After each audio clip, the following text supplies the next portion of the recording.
வணக்கம். நான் கனி மார்த்தாண்டன். இன்றைய ஜோதிட வகுப்பில் ஜாதகத்தில் மறைந்துள்ள ரகசியத்தை பற்றி இன்னைக்கு நம்ம ஜோதிட வகுப்பில் பார்க்க போகிறோம்.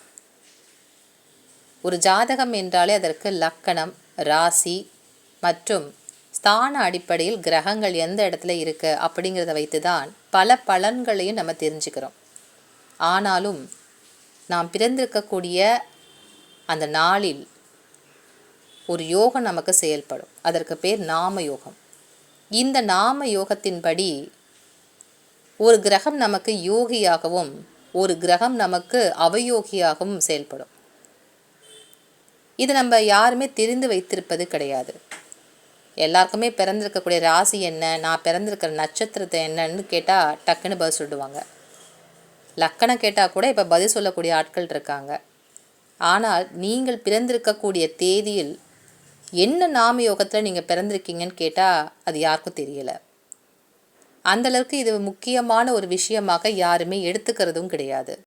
கிரகங்களில் சந்திரன் மட்டும்தான் அடிக்கடி வீடு மாறிட்டே இருப்பார். மற்ற கிரகங்கள் சற்று பொறுமையாகத்தான் தங்களுடைய ராசிகளை மாற்றிக்கொள்வார்கள்.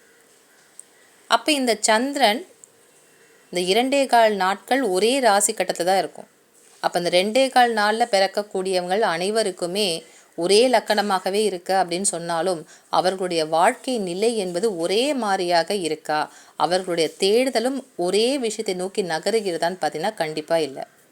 ஏன்னா லக்கணம் மாறி இருக்காது, கிரகங்களும் அதே மாதிரி தான் இருக்க போகுது 2.25 நாள்.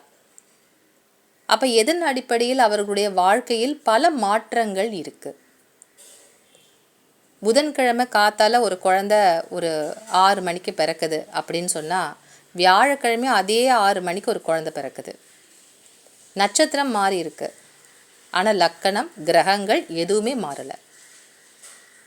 அப்போ எதன் அடிப்படையில் வாழ்க்கையினுடைய மாற்றங்களை ஒரு ஜாதகர் சந்திக்கின்றார்? 27 நட்சத்திரங்கள் இருப்பது போல 27 நாம யோகங்களும் ஜாதகத்தில் உண்டு.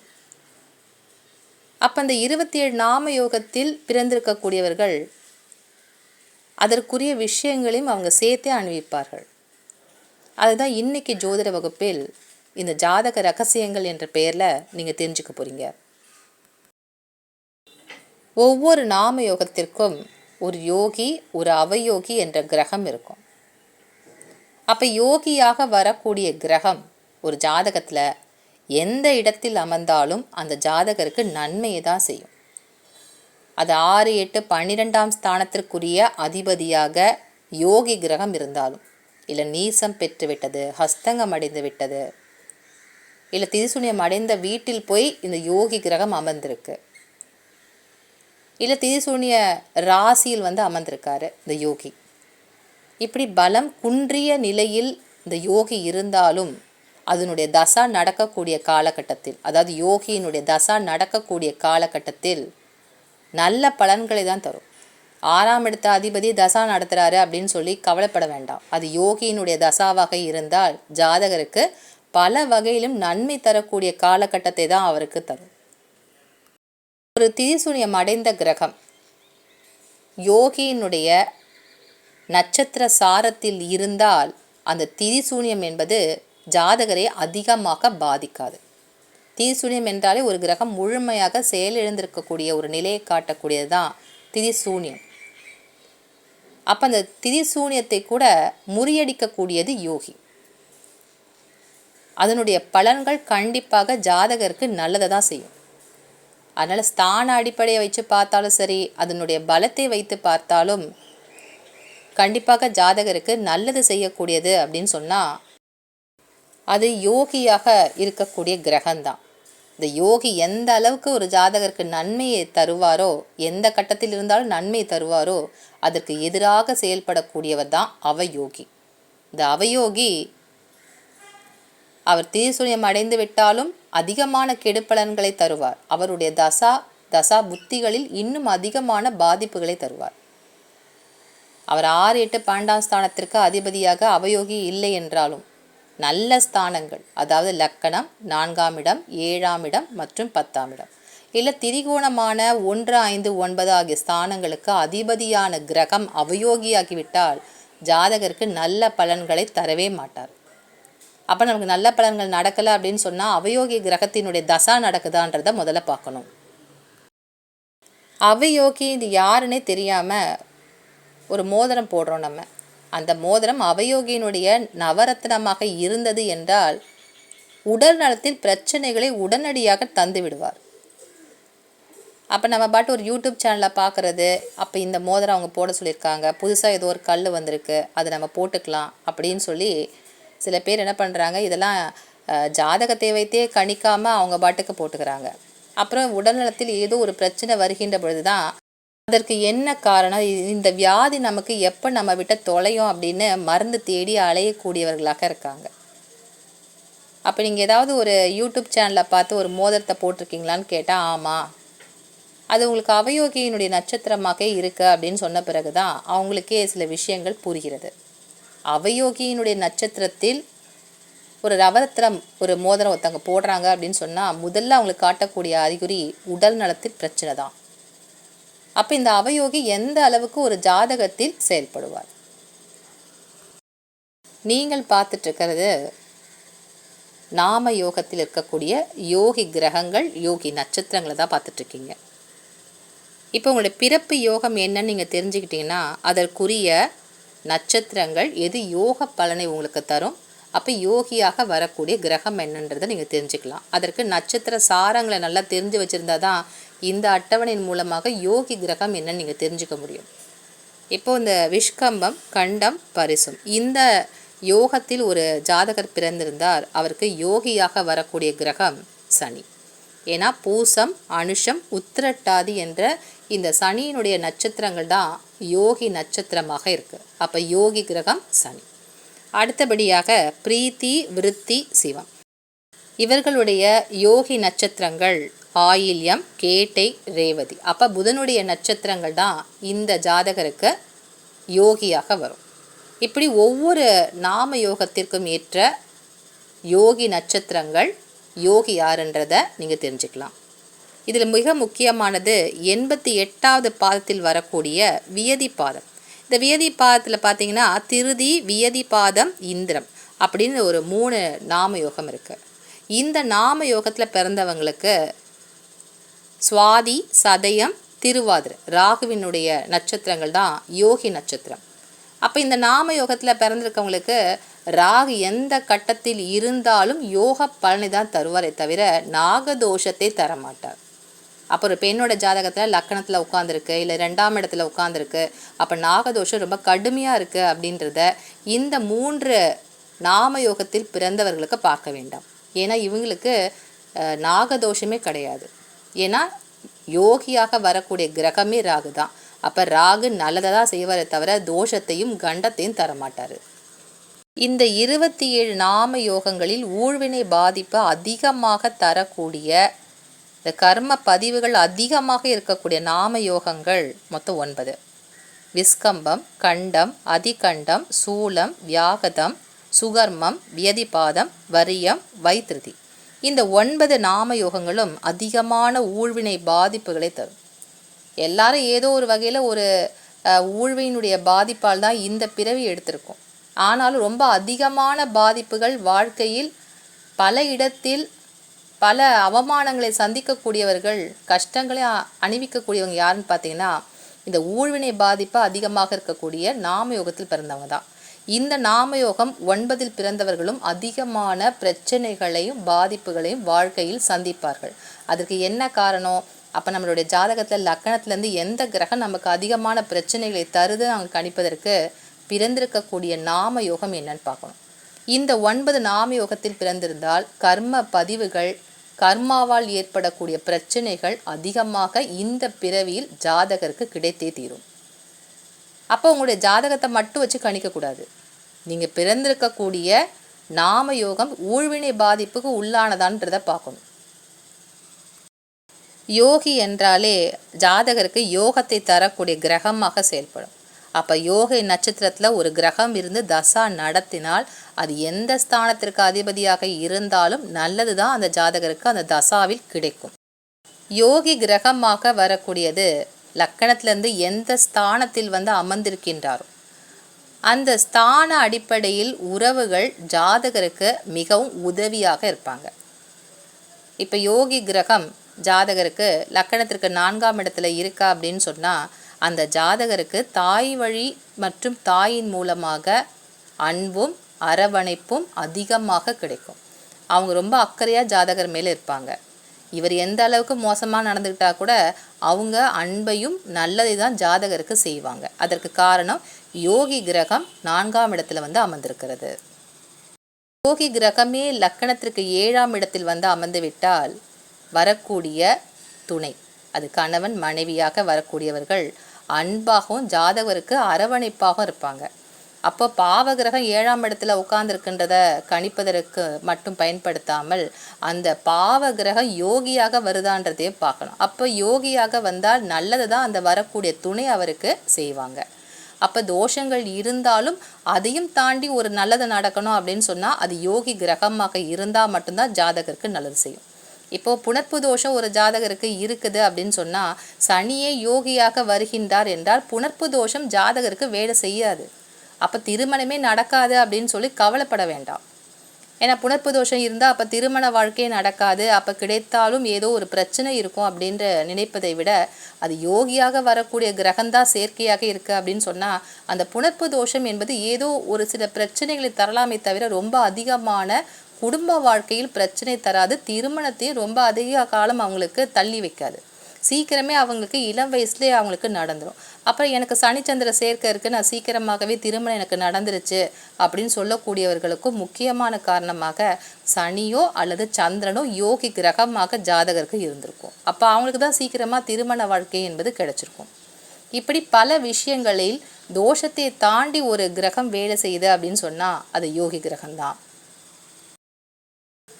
இந்த அட்டவணையில் நீங்கள் பார்த்துட்டு இருக்கிறது அவயோகி எந்த கிரகங்கள். இப்போ இந்த விஷகம்பம் கண்டம் பரிசும் இந்த நாம யோகத்தில் பிறந்தவர்களுக்கு அவயோகியாக வரக்கூடிய கிரகம் சந்திரன். இப்படி இந்த 27 நாம யோகங்களுக்கும் எந்த கிரகம் அவயோகியாக வருமோ அதுதான் இந்த அட்டவணை தான் எழுதி வச்சுருக்கேன். அப்போ யோகிக்கு என்ன பலன்கள் ஒரு ஜாதகருக்கு கிடைக்குமோ அதற்கு எதிராக செயல்படக்கூடியது அவயோகி. அப்போ இந்த அவயோகி கிரகம் உங்களுக்கு தசா நடத்தினால் நல்ல பலன்களை தராது. அவயோகி கிரகம் ஒரு ஜாதகருக்கு திரிகோணங்களிலோ அல்லது கேந்திர ஸ்தானங்களிலோ அமர்ந்தால் நல்ல பலனை ஜாதகர் எதிர்பார்க்க முடியாது. நல்ல பலம் பெற்ற கிரகமாக அவயோகி அமர்ந்து விட்டால் பல பிரச்சனைகள் தானாகவே வரும். அப்போ ஒரு கிரகம் பலம் பெற்று உச்சமாக இருக்குது, ஆட்சியாக இருக்குது அப்படின்னு சொன்னால் அது யோகியா அவயோகியான்றதையும் பாருங்கள். இப்படி அவயோகி என்பது எதிராகத்தான் ஜாதகருக்கு செயல்படும்.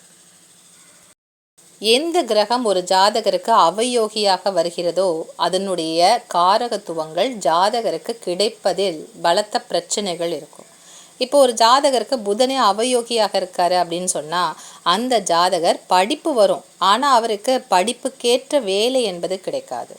அவயோகி கிரகம் எந்த கிரகமோ அந்த கிரகம் லக்கணத்திற்கு எந்த ஸ்தானத்தில் அமர்ந்திருக்கிறதோ அந்த ஸ்தான உறவுகள் ஜாதகருக்கு நன்மை செய்ய மாட்டாங்க. இல்லை, இந்த ஜாதகரின் மீது ஒரு பாராமுகமாக அந்த குறிப்பிட்ட உறவுக்காரர்கள் இருப்பாங்க.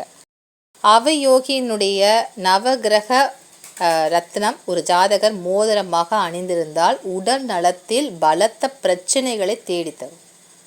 அப்போ ஜாதக கட்டத்தில் இருக்கக்கூடிய கிரகங்களையே பார்க்காம நீங்கள் பிறந்திருக்கக்கூடிய நாம யோகத்தில் ஒரு கிரகம் அவயோகியாக இருக்குது அப்படின்னு சொன்னால் அந்த மோதிரத்தை போடாதீங்க. பல விஷயங்களிலும் இந்த அவயோகியினுடைய பாதிப்பு அதிகமாக இருக்கும். இப்போ ஒரு ஜாதகர் பிறந்திருக்கக்கூடிய நாமயோகம் வஜ்ரம், அதிகண்டம், சுப்ரம், இந்த நாமயோகத்தில் ஒரு ஜாதகர் பிறந்திருக்கின்றார் என்றால் அந்த ஜாதகருடைய குடும்பத்தில் யாராவது சிறுநீரக சம்பந்தப்பட்ட பிரச்சனைகளில் இருப்பாங்க. அதே போல் சக்கரை வியாதியிலும் இருப்பாங்க. சக்கரை வியாதி என்பது இப்போது ஒரு வீட்டுக்கு ஒன்றுன்னு இருக்காங்க, இருந்தாலும் சிறுநீரகத்தில் பிரச்சனை இருக்கக்கூடியவர்களுடைய வீட்டில் யாராவது இந்த நாமயோகத்தில் பிறந்திருப்பாங்க. வியதி பாதம் நாமயோகத்தில் பிறந்தவங்களுக்கு அவயோகியாக சுக்கிரனே வருவார். ஏன்னா பூர நட்சத்திரம் தான் அந்த ஜாதகருக்கு அவயோகியாக இருக்கும் இந்த வியதி பாதத்திற்கு. அப்போ இந்த ஜாதகருக்கு திருமண வாழ்க்கையில் பிரச்சனைகள் இல்லை திருமணம் அமைவதில் பிரச்சனை என்பது இருக்கும். அப்போ ஏன்னா சுக்கிரனே அவயோகியாக இருக்கக்கூடிய கிரகம். அப்போ அந்த ஜாதகருக்கு பிரச்சனைகள் திருமண வாழ்க்கையில் திருமணம் தொடங்குவதற்கு அவருக்கு பிரச்சனையாக இருக்கும். எப்படி சனிச்சந்திரன் சேர்ந்தால் ஒரு ஜாதகருக்கு புணர்ப்பு தோஷமோ அதை விட அதிகமான பிரச்சனைகள் வியதிப்பாதத்தில் பிறந்தவங்களுக்கு இருக்கும். இந்த வியதிப்பாதம் என்பது இந்த விதியின் பாதையில் செல்லக்கூடிய ஒரு ஜாதக அமைப்பு. முன்னோர்களின் சாபம் பெற்ற ஒரு நாமயோகம் இது. அப்போ இந்த ஜாதகர் பிறப்பதற்கு முன்பாக அந்த குடும்பத்தில் இறந்த யாரோ ஒருத்தங்க மோட்சம் அடையாமல் இருக்காங்கன்றதை காட்டக்கூடியதான் அந்த வியதிப்பாதம். ஒரு இறந்து போன ஒரு ஆன்மா எப்படி அந்த குடும்பத்துக்கிட்ட ஒரு தொடர்பு செய்ய முடியும்? அப்போ இந்த நாம யோகத்தில் ஒரு குழந்தை பிறந்தா அப்போ யாரோ ஒரு முன்னோர்கள் இன்னும் மோட்சம் அடையாமல் இன்னும் தவிக்கிறாங்க அப்படின்றத அந்த குடும்பத்தில் இருக்கவங்க தெரிஞ்சுக்கணும். அப்போ அதற்குரிய பரிகாரங்கள் செய்கின்ற பொழுது தான் இந்த ஜாதகருக்கும் நல்லது, அந்த மோட்சம் அடையாமல் இருக்கக்கூடிய ஆன்மாவும் சாந்தி அடைந்து குடும்பத்திற்கு ஒரு ஆசீர்வாதத்தை தரும். இது தெரியாமல் சில பேர் இருப்பாங்க. அப்போ நாம யோகம் என்பது வாழ்க்கையினுடைய பல பிரச்சனைகளையும் குறிப்பிட்டு காட்டக்கூடியதாக இருக்குது. இன்னும் பல விஷயங்கள் இந்த நாம யோகத்தில் புதைந்திருக்கு. இப்போ ஒரு ஜாதகர் பல பரிகாரங்கள் செஞ்சுக்கிட்டே இருக்கார். ஆனால் அதற்கு ஒரு அவர் எதிர்பார்க்கக்கூடிய பலன்கள் அவருக்கு கிடைக்காமலே இருக்குது. இல்லை அவருக்கு என்ன விஷயங்கள் அவர் தேடி போகிறாரோ அது அவருக்கு கிடைக்கல, ரொம்ப தாமதமாயிட்டே இருக்குது.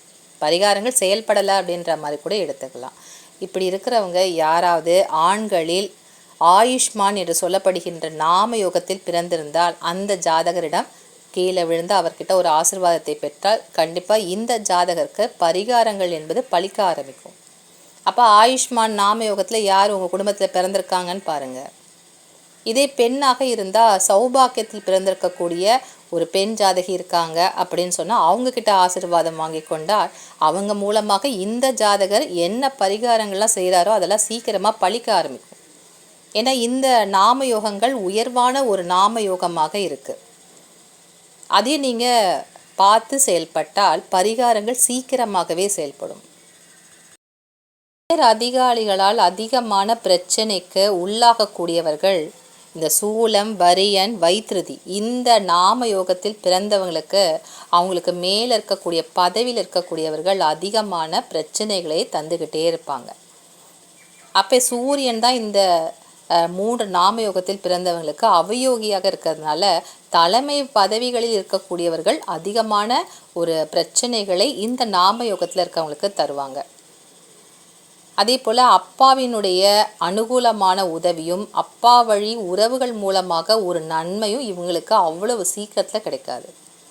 அப்போ நாம யோகம் என்ன, அப்போ அதற்குரிய கிரகம் உங்களுக்கு எது அவயோகியாக இருக்குது அப்படின்றதையும் நீங்கள் கணித்து பார்க்கின்ற பொழுது எந்த உறவுகள் நம்மக்கிட்ட அன்பாக நடந்துப்பாங்க, நம்மளுடைய தேவைகளை புரிந்து அவங்க செய்வாங்க அப்படிங்கிறதையும் நீங்கள் தெரிஞ்சுக்கலாம்.